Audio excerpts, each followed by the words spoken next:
شان کریمی یہ نہیں ہے کہ محبوب تمہاری ذات ان لوگوں کے اندر موجود ہو اگرچہ وہ کفار ہوں. خالق ارشاد فرما رہا ہے اگرچہ وہ ابو جہل ہی کیوں نہ ہو لیکن میری شان یہ نہیں ہے کہ میں ان کو عذاب. اب محبوبی رحمت للعالمین کی رحمت کا اندازہ لگائیے گا کہ آپ غمزدہ ہوا کرتے تھے کفار کے لیے بھی غیر مسلموں کے لیے بھی. اور قرآن پاک اس کا گواہ ہے. قرآن پاک میں ارشاد ہوا ولا تحزن علیہم ولا تکن فی ضیق مما یمکرون. خالق کائنات ارشاد فرماتا ہے کہ اے حبیب تم ان پر غم نہ کرو جو ایمان نہیں لاتے بلکہ آپ غمزدہ ہوا کرتے تھے آپ اپنے چچا کے لیے ابو جہل کے لیے بھی اور دعائیں کرتے تھے. لیکن خدا بند نے ارشاد فرمایا جن کے لیے اللہ تعالیٰ کی رحمت لکھ چکی ہے اب ان کے حصے میں آ گئی ہے. اب کسی کی کوئی جرت نہیں کہ ان سے اس رحمت کو چھین لے. اور لیکن جن پر رحمت کا نزول نہیں ہوا اب کسی کی جرت نہیں ہے کہ ان کو ایمان کی دولت سے مالا مال کرے. تو فرمایا اے محبوب آپ کو غمزدہ ہونے کی کوئی ضرورت نہیں ہے. جن کو ایمان کی دولت سے اور رحمت کی دولت سے نواز دیا گیا ہے بس نواز دیا گیا ہے. جن کے نصیب میں تھا یہ رحمت کا فریضہ ان کو دے دیا گیا ہے. میں عرض کر رہا ہوں کہ اب دیکھیں کفار کے لیے بھی آپ غمزدہ ہوا کرتے تھے اور رحمت کا عالم یہ تھا کہ آپ دعائیں کرتے تھے کفار کے لیے بھی اے خالق ان کو بھی ایمان کی دولت سے نواز دے. خالق نے لکھ دیا تھا ان کے مقدروں پر ختم اللہ علی قلوبہم وعلی سمعہم. لکھنے کے باوجود بھی حبیب کریم صلی اللہ علیہ وسلم کی رحمت یہ گوارا نہیں کرتی تھی کہ یہ جہنم کی طرف چلے جائیں بلکہ اتنی رحمت ہے کہ سب کے لیے دعا کیا کرتے تھے. اور محبوب کریم صلی اللہ علیہ وسلم کے لیے ایک اور قرآن پاک میں ارشاد فرمایا لقد جاءکم رسول من انفسکم عزیز علیہ ما عنتم حریص علیکم بالمؤمنین رؤوف رحیم. خالق لارہ کتاب کے اندر ارشاد فرمایا کہ بے شک تمہارے پاس میں نے تم میں سے ہی رسول کو مبعوث فرما دیا ہے جو تم میں سے ہی تشریف لے آئے ہیں جن پر اب آگے جو بڑی بات ہے وہ سننے والی ہے. آگے فرمایا جا رہا ہے کہ انتم حریص اے حبیب ان کا مشقت میں پڑھنا تجھ پر گراں گزرتا ہے. اب ہم اگر مصیبت زدہ ہوں تو صرف یہ نہیں کہ ہم ہی مصیبت زدہ ہیں کمری والے بھی مدینے کے اندر ہم زدہ ہوتے ہیں. ہمارے قرآن گواہ ہے اس کا. یہی امت کا درد ہے یہی جو مشن ہے امت کو دے کے گئے ہیں کہ اگر ایک امتی کو تکلیف ہو تو نبی کو تکلیف ہوتی ہے. لیکن عجیب بات یہ ہے کہ امتی کی تکلیف کو محسوس نہیں کر رہا حالانکہ تکلیف یہی تھی. نبی بتلانا یہ چاہتے تھے کہ اگر امتی کو تکلیف پہنچے تو مجھے تکلیف ہوتی ہے. ارے اے امتیوں اگر تمہارا بھائی بیمار ہے تمہارا بھائی تکلیف زدہ ہے تو تمہیں بھی تکلیف ہونی چاہیے. یہ ایک بڑی بات ہے جو ہم نے سمجھنی ہے. اب مذاہب کو پیچھے رکھ کے اپنے اختلافات کو پیچھے رکھ کے پھر یہ بات سوچنی ہے کہ کیا ہمارے اندر یہ بات ہے کہ ہم اپنے بھائی کی تکلیف کو محسوس کرتے ہیں. اگر نہیں کرتے تو پھر کیا ہم غلامی کے حقدار ہیں. اور یہ جو سارا قرآن محبوب کریم صلی اللہ علیہ وآلہ وسلم کے سینہ اقدس پر نازل ہوا یہ ہمارے لیے تعلیم ہے. وہ تو بڑی ہستی ہیں وہ بڑی ہستی ہیں لیکن فرمایا گیا کہ محبوب جب کوئی تیرا امتی مشقت میں پڑتا ہے تو تمہیں گراں گزرتا ہے.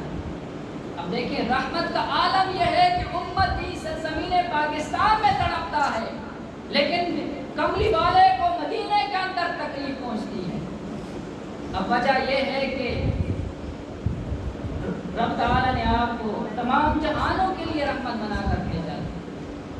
اب آگے ارشاد ہوتا ہے حریص علیکم بالمؤمنین رؤوف رحیم. اور آپ مومنوں پر حریص ہوتے ہیں کہ یہ بھلائیاں کریں.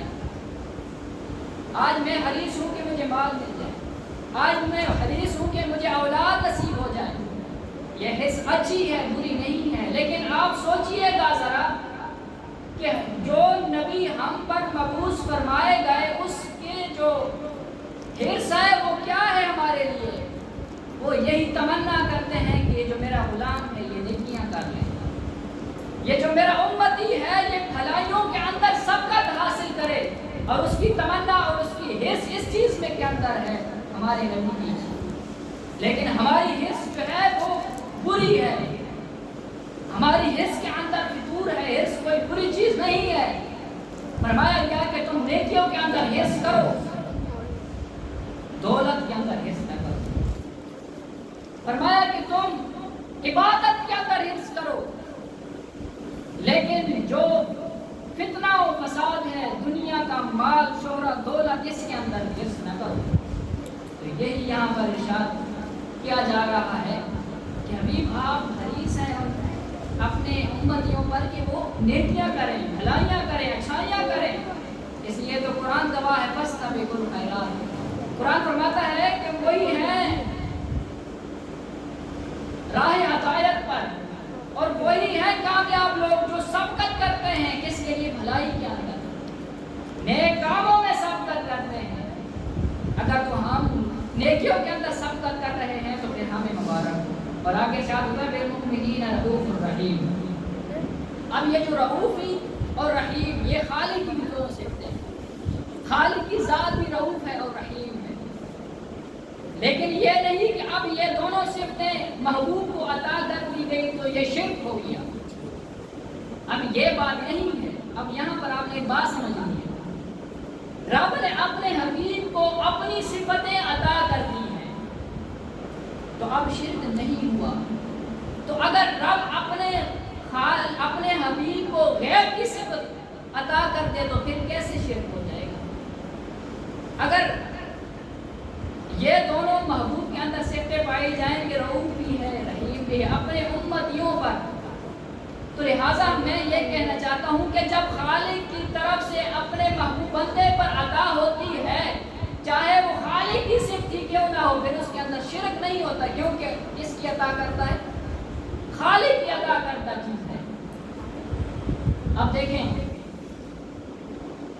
کہ اگر اتفاقاً ہی میں کوئی ایسی بات کر دیتا ہوں کہ وہ سچ ثابت ہو جاتی ہے، یا کوئی اللہ کا پاکیزہ بندہ کوئی خبر دے لیتا ہے تو پھر وہ سچ ثابت ہوتی ہے، ہو جائے، پھر اس کا مقصد یہ نہیں کہ خالق بھی غیب جانتا ہے یہ بندہ بھی غیب جانتا ہے، ارے یہ بات نہیں ہے۔ مخلوق کو مخلوق ہی رہنے دیں، خالق کو خالق ہی رہنے دیں، لیکن یہ بات ہے کہ خالق نے جن بندوں کو اپنی صفتیں عطا کر دی ان کے اندر ہمارا کوئی اختلاف نہیں ہونا چاہیے، ہماری کوئی رائے دوسری نہیں ہونی چاہیے کہ شرک ہو رہا ہے۔ حضرات گرامی قدر آگے ارشاد ہوتا ہے کہ مسلمانوں پر بہت مہربان اور رحمت فرمانے والے ہیں۔ یہ حبیب جو ہے جس کو میں نے مبعوث فرمایا ہے، جس کی آمد کے تذکرے ہو رہے ہیں، یہ وہ ہے جو مسلمانوں پر رحم کرنے والا بھی ہے اور رحیم بھی ہے۔ حضرات گرامی قدر اب محبوب کریم صلی اللہ علیہ وآلہ وسلم کا یہ تذکرہ ہو رہا ہے کہ کتنے رحمت للعالمین ہیں اپنی امت کے لیے اور کتنے شفقت فرمانے والے ہیں۔ حضور نبی کریم صلی اللہ علیہ وآلہ وسلم نے جب ہمارے لیے رحمت بن کر آئے ہیں، تو جب اتنی رحمت ہم پر برس رہی ہے ہر وقت اور ہر آن میں، مسلم شریف کی روایت ہے، اب میں یہ بتانا چاہتا ہوں کہ نبی علیہ السلام نے اپنی امتی کا کیسے خیال رکھا، کیسے شفقت فرمائی، کیسے مہربانی فرمائی۔ مسلم شریف کے اندر روایت موجود ہے، حضور علیہ السلام نے خطبہ بیان فرماتے ہوئے ارشاد فرمایا کہ یہ جو حج ہے یہ فرض ہے۔ تو ایک صحابی کھڑے ہو کے عرض کرنے لگے، یا رسول اللہ صلی اللہ علیہ وسلم کیا یہ ہر سال فرض ہے؟